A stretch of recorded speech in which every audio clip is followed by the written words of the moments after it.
y'all. So today is Sunday, February the 2nd, and I just have a quick encouraging word for you guys. I'm on my way to get my son from my mom so that we can go to church.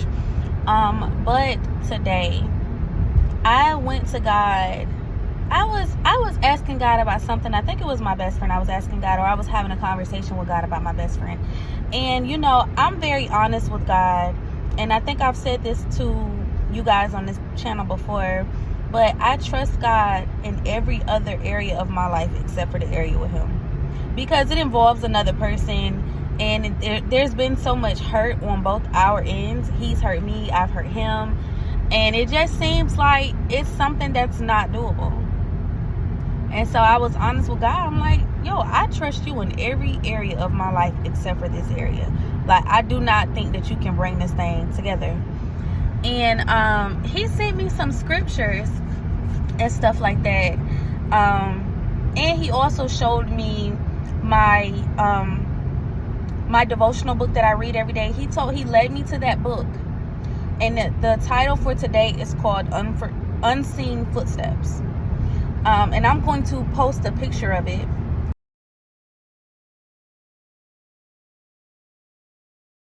But then he also led me to Hebrews chapter 1 verse 3, where it talks about how Son of Man is going to radiate God's glory.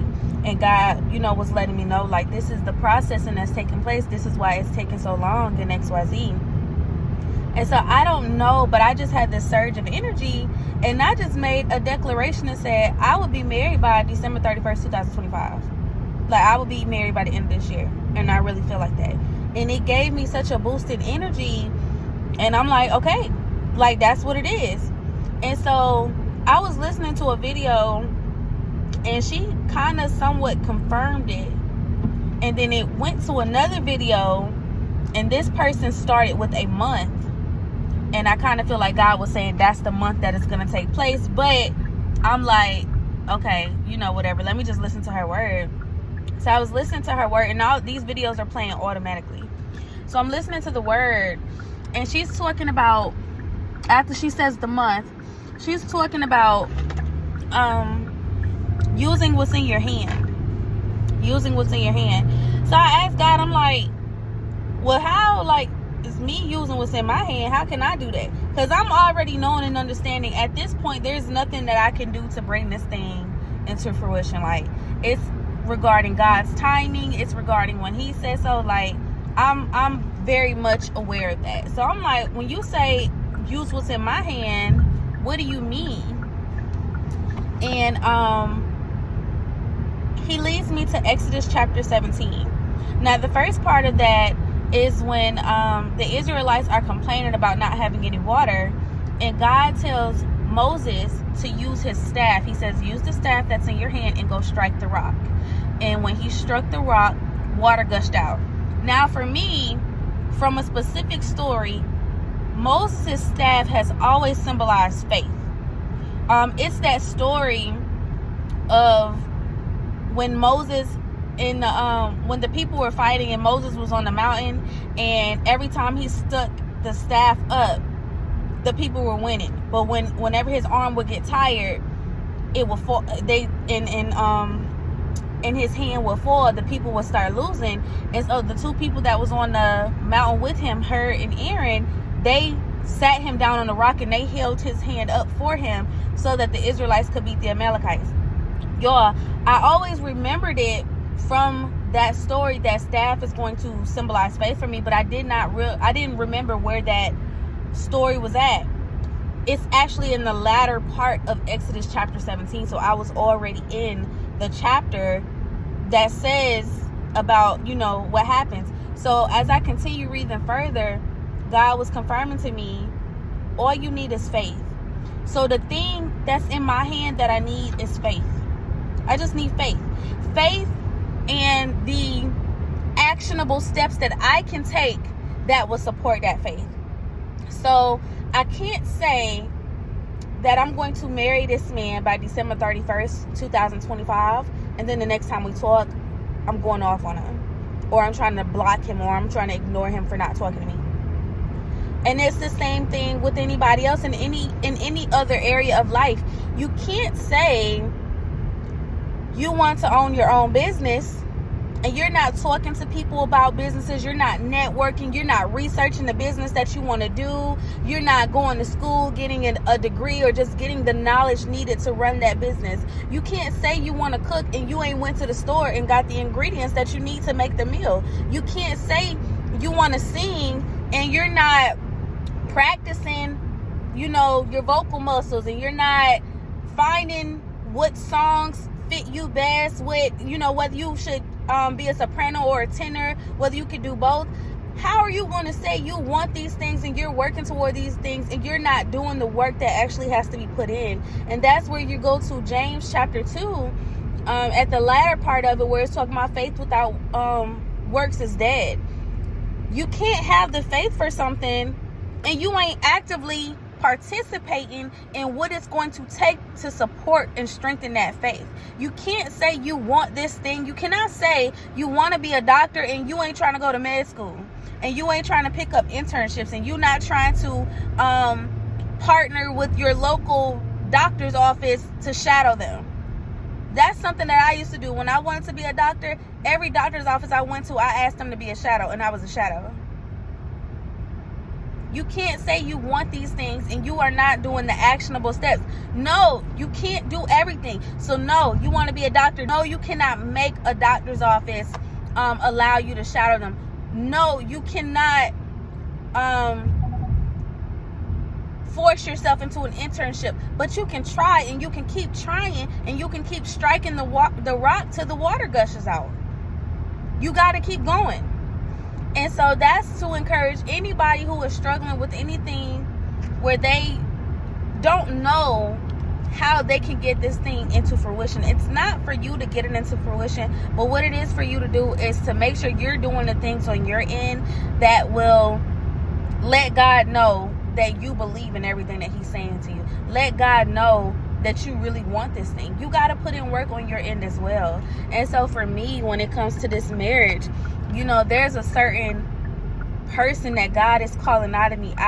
My husband, I'm going to say husband. I was going to change that and say best friend, but God said, no, don't say that. Hey, y'all, I don't know what just happened. I just got a call, but it wasn't going as if they called me. It was going as if I called them. Hi, I called them and I'm recording the video. Oh, I might have on my steering wheel, it has a call button on my steering wheel, and it did that. I must have pressed it by accident. That seems there's a call button on the steering wheel. That seems prophetic in itself. Wow. So dang, where did I leave off at? There's a person that God is calling out of me for me to support being his wife. I struggle with vulnerability. And I'm actually going to stop saying that because we want to speak against it, right? We don't want to keep putting it out in the air that I'm not vulnerable. I am vulnerable. One of the things that I may find issue with in the past was being a leader. I don't want to lead that man. I don't want to lead him. And the reality is, the person that he is, he's a little slow-footing about certain things. He likes to take his time, and there's nothing wrong with that because he's the exact opposite of me in that area. I like to speed things up. He likes to move at a really slow pace, and we will help each other balance each other out. But there may be some moments where I have to lead him, or where he's slow poking, and I have to say, all right, this is what I need from you.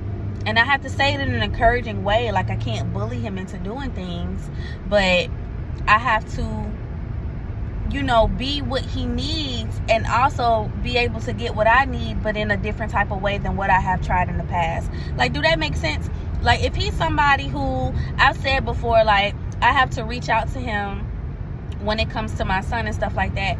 Well, you know what? When we start talking again, that may be a thing, and I have to be okay with that until he's comfortable. And then I just let him know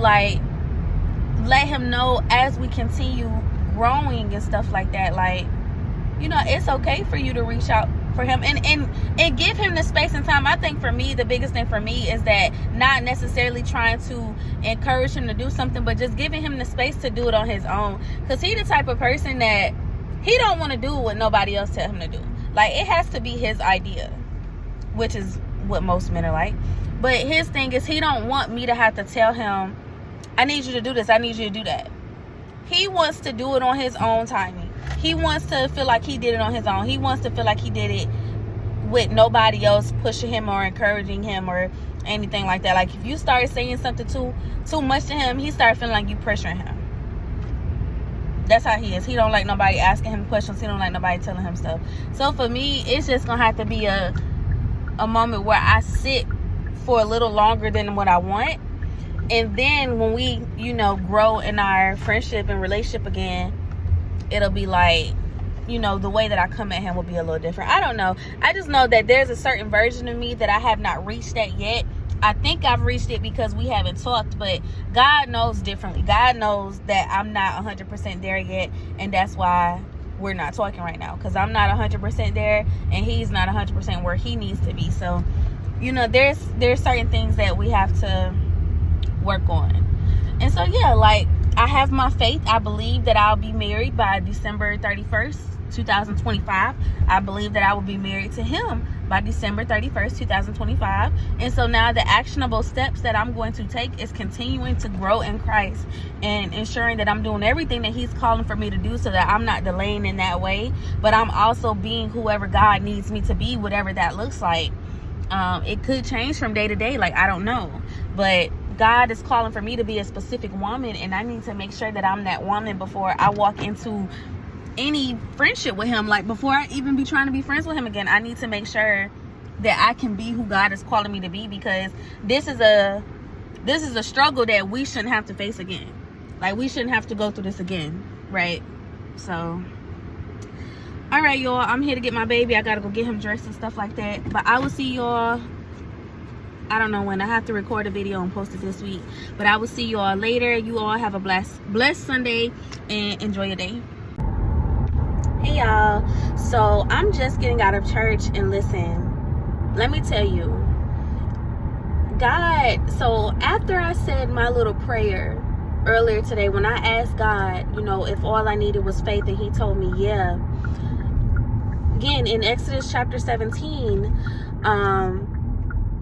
when the Israelites went to fight the Amalekites, Moses went to the top of a hill. He stood there and he raised his staff. Whenever the staff was raised, the Israelites were winning. Whenever his arm got tired and the staff started going down, they would start losing. Moses went to the top of the hill with Aaron and Hur. And again, like I said, they sat him down on a rock and they raised his arms up. So I asked God, I said, Lord, if you're saying all I need is faith, then I need you to send me support. Like, I need you to send me people who can assist me with this, because I said, it could be my husband, it could be friends, it could be church, like whoever. And in that time, God told me, he gave my son's name.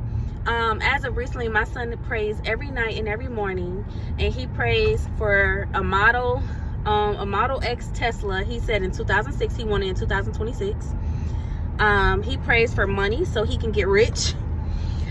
He prays for me to get a husband, and he prays for me to have his baby sister in my stomach. My son prays, he's 6, y'all. He prays for that every day and every night.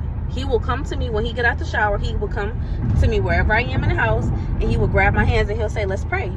And he will pray for those things, and he's been praying for them consistently. Now, I'm going to go more into depth on that when I come back and I record the second part of Let God Give You the Desires of Your Heart. But today, when I went to my mom's place to get him, I didn't get him. I left him there while I went to church because he's getting a little cold. But my mom ended up speaking into me and giving me a word. And then not only that, but when I went to church, her message is titled, It Takes the Right To.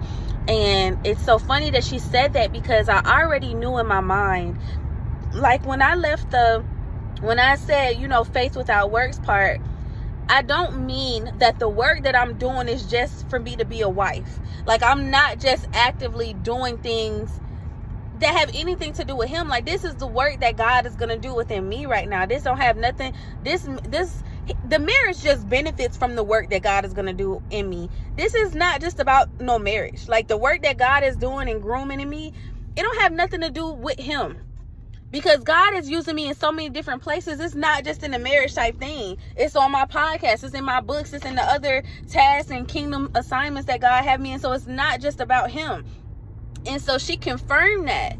And she's like, she confirmed it. They confirmed it in the worship song, but they also confirmed it in her message when she said it takes the right two, because it's not just about him being the right person. It's, for me, it's also about me being the right person for him, or me just being the right person in general. So it's like, you know, God is going to do a work in me. God is doing a work in me right now. As we speak, he's doing a work in me.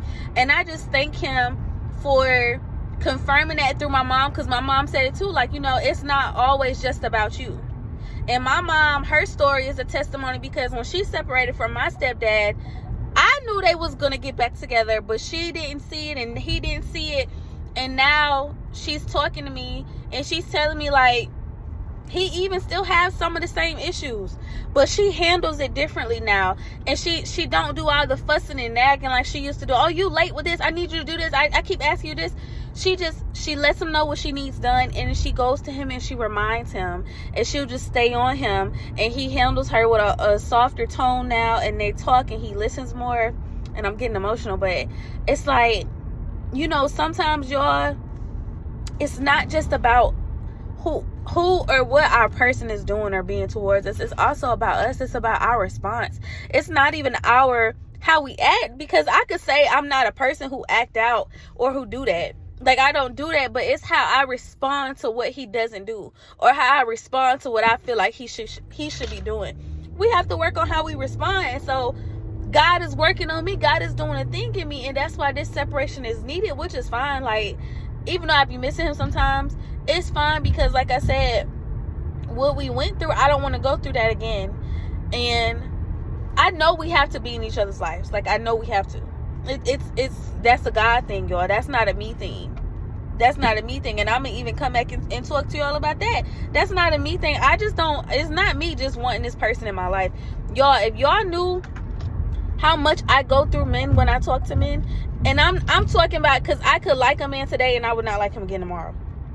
I could talk to a man for 2 weeks and like him, and I promise you I would just wake up one day and don't like him anymore. That's always been a me thing. I've never liked I've liked maybe 5 people in my whole life. I don't just stay on men like that. Like, I lose interest, or I just realize that they not for me. That's just what it is. Like, it's not no thing against nobody or nothing. But I've stayed on my best friend. My best friend don't do nothing for me to stay on him. That is a love that is sent strictly from God. I was just talking to somebody. I was excited about going on a date with him and everything. I do not like that man no more. I don't even know what he did. I don't know what he didn't do. I just don't like him no more. It's nothing that he did. It's me and being who I am, and I've been this way my whole life, and that's what keep me from, I'm sure passing my mama apartment, but I need to go to the store anyway. So, yeah, it's God keeping me from stuff that's not for me. So I just wanted to come back and say, like, y'all, first off, God answered that prayer so fast, because he gave me the support that I needed. But also, it's not just about no marriage, y'all. It's not just about getting myself together for him. I'm getting myself together so that God can use me how he wants to use me. I'm getting myself together because there's a woman that God is calling forth, and that's who he's looking for. That's what he's wanting for me. This ain't about just no marriage. The marriage is only a small part of it. I got businesses I gotta open up. I got children that I gotta have. I have divine partnerships that I have to enter into. This is not just about no marriage. That the marriage is just a small part of it. All in all, God want to be able to use me in any and all areas he want to use me in. So he want to use me in a marriage, so he going to use me there. He want to use me in business, he going to use me there. He want to use me in divine partnerships, he going to use me there. This is about all of that. This is about everything that God want to be able to use me in. So I just wanted to come back and say that, like I said, I had already thought that, and that's why I'm glad I didn't post it. But then God came back and confirmed it through church and my mama. And so it's like, all right, God, I hear you. So now y'all can have a blessed Sunday. Also, y'all, real quick, why at church today they gave this? This is a mustard seed. What's that scripture? Faith the size of a mustard seed. That's all you need. When I say God confirmed his word just that quick, when he told me all I needed was faith and I needed to do the work. All I needed is faith and I need to do the work in myself. When I say God confirmed everything that we spoke about in a quiet place this morning, I was up at 5 something this morning talking to God, and he has confirmed it. It is only 11:17, y'all. It's only 11:17, and God has sent me like 4 or 5 confirmations already. Yo, he's like, for real. He's serious. So I just wanted to come back and show this to y'all and say, this is all you need. If God has told you that all you needed was faith, this is all you need. That's how much faith you got to have. Just a little bit. Faith the size of a mustard seed.